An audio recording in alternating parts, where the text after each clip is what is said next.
জীবনের গল্প বলার জন্য আমরা হুমায়ূন আহমেদকে খুব মিস করি, কারণ তিনি যেভাবে খুব ট্রু টু দ্য লাইফ গল্প বলতে পারতেন এবং বাঙালিদের সাইকোলজিকে ভালোভাবে জানতেন, তেমনটা কিন্তু নজির এখন কমই দেখা যায়। তার গল্পগুলো ওভারঅল এন্টারটেইনিং ছিল এবং আজকে একটা বই পড়ে লেখককে মনে হলো যে তিনিও বাঙালিদের সাইকোলজি খুবই ভালো জানেন। বাট আপনি যদি তার লেখাটাকে এন্টারটেইনিং মনে করেন, আপনাকে সন্দেহ করার কারণ আমার আছে। সেটা হচ্ছে সৈয়দ শামসুল হকের লেখা ফেরি জাহাজের অপেক্ষায়, একটা ছোট গল্পের সংকলন। 4টা গল্প আছে এবং 4টা গল্পতেই ওভারআর্চিং অ্যাসপেক্ট হচ্ছে patriarchy and how patriarchy shapes people and the imbalance in power dynamic জেন্ডারগুলোর মাঝে। বইটা পড়তে গিয়ে আমার জন্য মোটেই এন্টারটেইনিং দূরে থাক আরামদায়ক ছিল না। আমি নিজেও প্রচণ্ড অ্যাড্রেসড বা সিন ফিল করছি, বিকজ আমি নিজেও তো এই সমাজেরই একটা প্রোডাক্ট এবং এই প্রবণতাগুলো নিজের মাঝে দেখতে পেয়ে, খুঁজে পেয়ে আমার কাছেও ব্যাপারটা খুবই অ্যালার্মিং এবং আনকমফোর্টিং ছিল। প্রথম গল্পটা খুবই শর্ট বাট ব্রিলিয়ান্ট। ফেরিতে অনেক মানুষ একসাথে আছে অ্যান্ড প্রটাগনিস্ট নোটিসেস দ্যাট একটা পুরুষ বাকি মহিলাদেরকে দেখতেছে এবং সাবকনশাসলি সে ওটাই শুরু করে দেয়। দেখেন, এখানে তার লোনলিনেসকে অ্যাড্রেস করা হয়েছে। তার স্ত্রীর সাথে কোনো একটা কারণে সে বহুদিন দূরত্বে আছে এবং এমন একটা আইসোলেটেড জায়গা যেটার পরে কারোর সাথে কারো দেখা হবে না বা জাজমেন্টের সুযোগ থাকবে না। এইখানে কিভাবে তার ভেতরকার কোনো একটা প্রবৃত্তি কিক আউট করছে, এইটাই হচ্ছে এই গল্পটার বিষয়। ছোট বলে বেশি উল্লেখ করতেছি না। পরের গল্পটার নাম যদি গাবতলীতে দেখা হতো। গাবতলী আমাদের ঢাকা শহরে ঢোকার 3টা মূল রাস্তার একটা। সো গাবতলী দিয়ে উত্তরবঙ্গ এবং দক্ষিণবঙ্গের সবগুলো বাস ঢুকে। ট্রেনের রাস্তা আলাদা আছে, বাট বাসের রাস্তা ওটাই।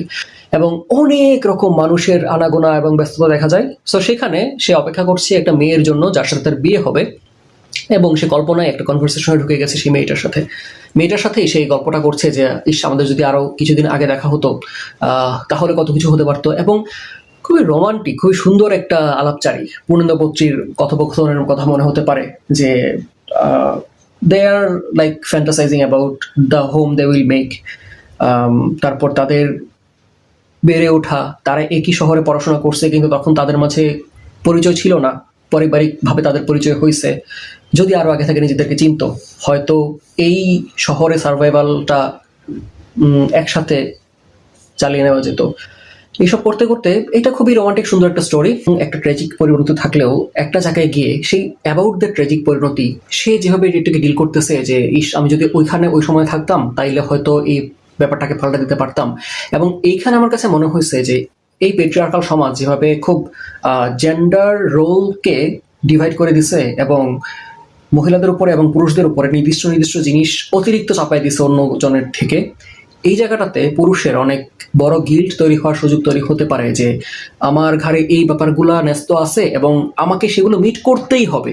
যদি যে কোনোভাবে, মানে অবাস্তব উপায়ে হলেও সেটা আমাকে মিট করতে হবে, না করতে পারলে ব্যাপারটা আমি সারা জীবন বয়ে বেড়াবো, এই টাইপের একটা ভাব। থার্ড গল্পটা একদিন অরণ্যে, এইটা পড়তে গিয়ে আমার পুরোটা সময় গা কাটা দিয়েছিল, বিকজ এইটা একটা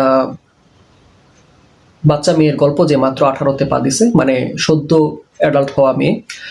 তার একটা বন্ধু আছে, বন্ধু হচ্ছে অ্যাকচুয়ালি বাপের বন্ধু, বাট দ্যাট গাই নিজেকে মেয়েটারও বন্ধু হিসেবে পরিচয় দেয়। তো ওই লোকটার সাথে মেয়েটা রাজেন্দ্রপুর ফরেস্টে যায়। আপনি বুঝতে পারতেছেন যে জিনিসটা কোনোভাবেই হচ্ছে গিয়ে সহজভাবে নেওয়ার মতো কিছু না, এবং পুরো সময়টাতে আমার একদম গা কাটা দিয়েছিল যে মেয়েটার সাথে আসলে কি হবে। অ্যান্ড অ্যামেজিংলি উনি যেহেতু আমি কেন বললাম যে উনি সাইকোলজি খুব ভালো বোঝে, উনি একই সাথে মেয়েটার কাছে দাঁড়ায় মেয়েটার চোখ দিয়ে গল্পটা দেখতেছিলেন এবং যেই পুরুষটা আমাদের প্রোটাগনিস্ট না, ওই পুরুষটা হয়ে ডায়লগ ডেলিভারি দিচ্ছিলেন। So I am seeing from the girls perspective, but I am not the man.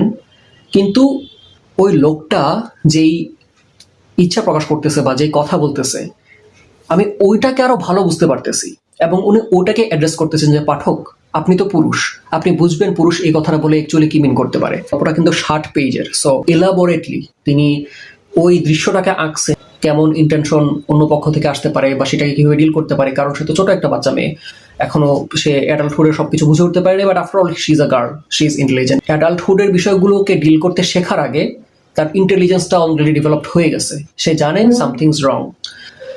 এবং তারপরেও এই যে একটা পাওয়ার ডাইনামিক, যে চাইলেই আপনি যদি পুরুষ হন, আপনি আরেকটা পুরুষকে যেভাবে ডিল করবেন, আপনি তাকে টেক্কা দেওয়ার চেষ্টা করতে পারেন, কিন্তু বিইং আ গার্ল খুব ইন্টেলিজেন্টলি, খুব নমনীয়ভাবে ওই পরিস্থিতি থেকে বের হয়ে আসার যত রকম চেষ্টা করা যায়, ওই অপোনেন্টকে বা যে প্রিডেটর তাকে একটু ভাইল দিয়ে একটু বুঝায় শুনায় হইলেও সেটা একটা বুদ্ধিমান প্রসেস হতে পারে।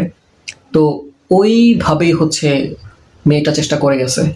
এই ব্যাপারগুলা যে যিনি লিখছেন তিনি যে দোনো পক্ষকেই খুব ভালো জানেন, সাইকোলজি বোঝেন, সেটা একটা চমৎকার ব্যাপার ছিল। অ্যান্ড আই ওয়াজ হ্যাপি যে আমি 60 পেজের গল্পটা শেষ করার পরে আমি রিলিভ ফিল করছি। তারপর 4 নম্বর গল্পটার নাম ফুলের মতো পবিত্র। আপনারা জানেন যে চরিত্রই ফুলের মতো পবিত্র হয় বা হওয়ার এক্সপেক্ট করা হয়। এটা 2 লাভারের গল্প, তারা সামনে বিয়ে করবে এবং দুজনেই যথেষ্ট অ্যাডাল্ট, কয়েক বছর চাকরি বাকরি করতেছে ঢাকা শহরে, এবং তারা নিজেদের বিয়ের কথা বলতেছে। এবং তারা আসলে চাইনিজ রেস্টুরেন্টে, ওয়াও, চাইনিজ রেস্টুরেন্টে একটা সময় আমি যখন ছোট ছিলাম তখন ফ্যামিলির সাথে ঘুরতে যাওয়ার বা হ্যাং আউটে খাইতে যাওয়ার জায়গা ছিল চাইনিজ রেস্টুরেন্ট, সেখানে গেছে এবং তারা অ্যাকচুয়ালি প্রেম করার জন্য বা নিজেদের সাথে আরো ভালো সময় কাটানোর জন্য ভাবতেছে যে কি করা যেতে পারে অ্যান্ড অল।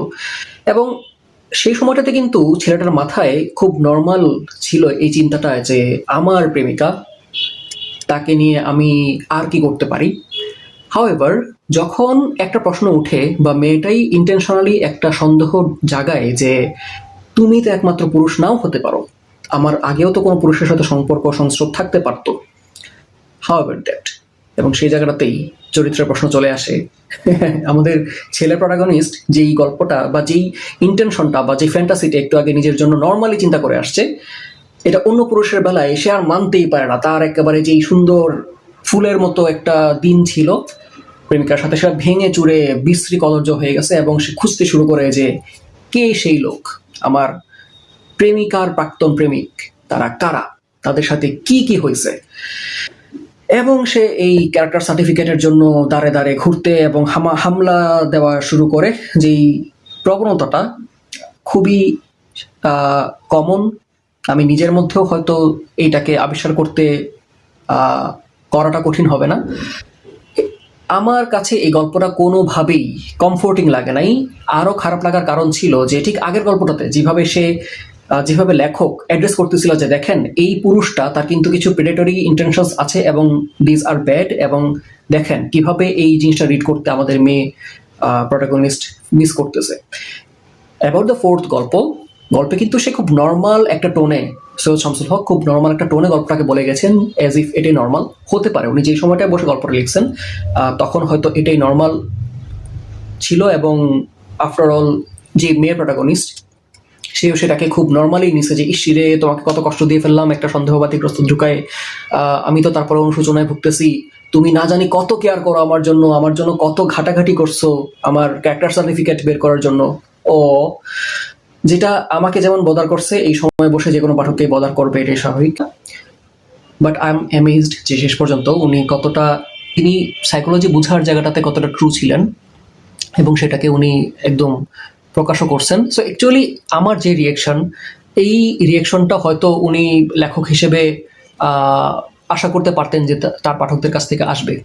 সো কোনো একটা বোধকে উস্কে না দিয়েও কীভাবে সেইটার প্রেক্ষাপট তৈরি করা যায় লেখার মধ্য দিয়ে। অ্যান্ড আমি সৈয়দ হকের গল্প প্রথমবার পড়লাম, আমি খুবই আগ্রহী তার গল্প বা গদ্য ভাষা পড়ার জন্য, কারণ তার কবিতা আগে পড়ছিলাম, বৈশাখে রচিত পংক্তিমালা, পরাণের গহীন ভেতর। তিনি খুব সুন্দর দেখেন এবং সুন্দর প্রকাশ করেন, সেটা কবিতাতে বুঝতে পারছিলাম। সো গল্পে কেমন লেখেন সেটা আমি আরও পড়তে আগ্রহী। আপনি এই 4টা গল্পের বই না কিনে চাইলে তার গল্প সংগ্রহ আছে, সম্ভবত ঐতিহ্য প্রকাশনী থেকে প্রকাশিত। আর ছুটাছাটা কোথাও যদি পড়ে নিতে চান, আই গেস সৈয়দ শামসুল হক লিখে সার্চ করলে গুগলেই তার অনলাইনে প্রকাশিত গল্প কয়েকটা পেতে পারেন। গত 27 ডিসেম্বর তার জন্মদিন গেল, সেই দিনে আমি এই বইটা পড়া শুরু করেছিলাম। That was a very good decision. এই বইটা অথবা তার কোনো গল্প টল্প পড়লে আপনি কমেন্টে জানাবেন আমাকে। দেখা হচ্ছে আবার মুসার বইযাত্রায়। আনটিল দেন বই পড়েন, আনন্দে থাকেন।